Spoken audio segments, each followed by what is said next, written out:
Hello everybody, my name is Elle. Welcome back. Today I have an update for my Back to Mac project pan.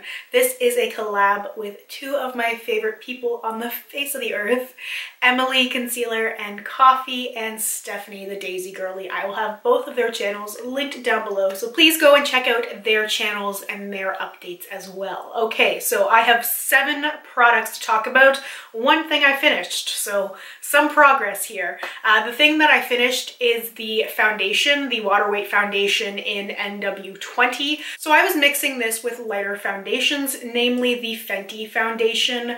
I recently finished that and it was in my last empties video in case you missed that and you want to check it out. I really like that foundation, but I find that the fair shades run a little bit yellow for me, so NW20 is too dark for me, but it's the right undertone for me, so a couple of drops mixed with a lighter foundation that's a little bit yellow ends up working really well for me. I've been really liking that combination. I've been pairing my darker foundations with my lighter foundations that don't match me correctly so I can come up with something that really does, and it ends up working really well and it ends up being pretty much my perfect color match. So I hate having to mix things all the time, but I really like the results I end up getting. I love the Studio Waterweight foundation so much. Before I had this one was actually passed on to me from my sister.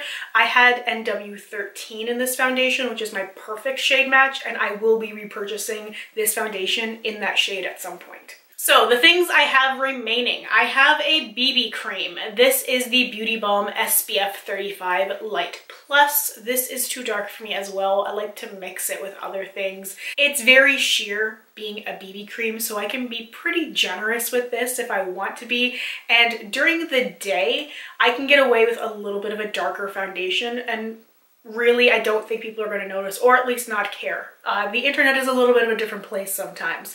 So I've really gone through a lot of this stuff. I've been pretty heavy-handed with it, to be honest. I've just tried to use as much of it as possible because I really want to finish it, and I'm really close to finishing it.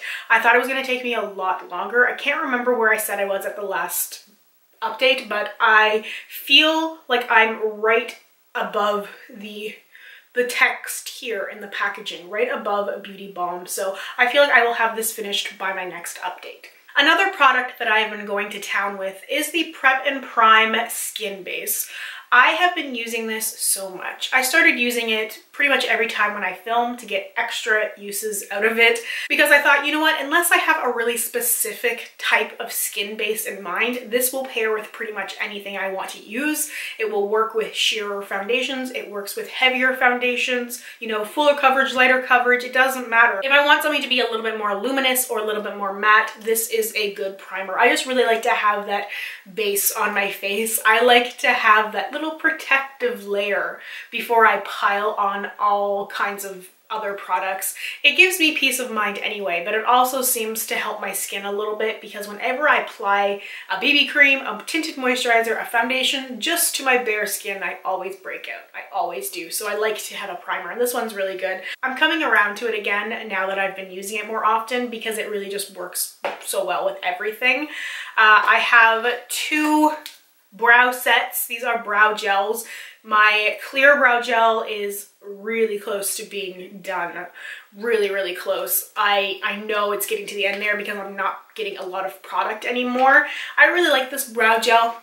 I don't know if I'll repurchase it right now. I think I want to try some other things, but I like it. And the tinted brow set in Beguille is pretty nice as well. It really is just like a mascara brush though. I wish the brush was a little bit smaller for my brows, but it is what it is. I have a hard time with the tinted one because I feel like I get product everywhere when I try to be precise with it, and I like it on the daily because it gives my brows just enough hold and enough color that I don't need to spend too much time with it. It really works when I am very low on time, which is what I really appreciate, but I do think, at least right now, I will be exploring tinted brow gels outside of the MAC world. 2 things left. This is going to be a very quick update. I have Blacktrack, the gel liner. I have used a fair amount of this, more than I thought I was going to use. I haven't been doing the winged liner thing very often because I'm a chicken shit and I just can't seem to get the courage to do it. I just know I'm going to screw it up, but I love using this as a base. This is so good as a base for dark eyeshadow looks or anything that's duochrome. I've said this a few times, but if you are struggling with duochrome shadows or anything that's really shimmery and reflective that has a really good payoff when you swatch, but not a good payoff when you put it on your lid, try a black base. I love using eyeliner. Usually I just use like a pencil eyeliner. This stuff works so well. I can just pick it up on a flat brush and I can just spread it all over my lid, and then I'll use a crease brush to blend it up a little bit and then blend out crease shades and, you know, whatever you're trying to accomplish with it. And then I can pack on that shade on top, and it makes such a huge difference. I really highly recommend trying a black base with any of those trickier shades. And if you find that it's too sticky, if you find that it's moving around on your lid and you can't get the product to sit down, set the liner base with black eyeshadow and then put the product on top of it. So try it out. Try it out if you're struggling, or if you're trying to pan black eyeliner or even black eyeshadow, and that way you can have other pretty lighter reflective things on top, and it just adds an extra dimension to your whole eye look. And the last product I have here is a lip gloss. This is the Mariah Carey lip gloss in It's Just Like Honey, and I've used a fair amount of this. I marked my progress on there. I'm on track for finishing this by the end of this project. So I feel like I will meet my goal of panning 6 MAC products by the time this project is over. When I first started this, I wasn't entirely sure.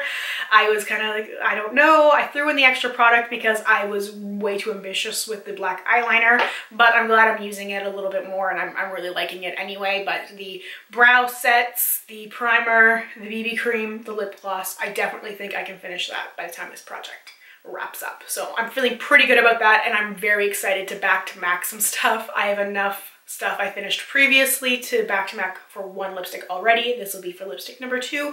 I'm just really excited. I'm really excited to get some new things and play around with maybe something a little bit different. So anyway, thank you so much for watching and spending some time with me today. I really truly appreciate it. Don't forget to check out Emily's and Stephanie's channels linked down below. Let me know if you have any questions, comments, or concerns, and I will do my best to get back to you as soon as I possibly can.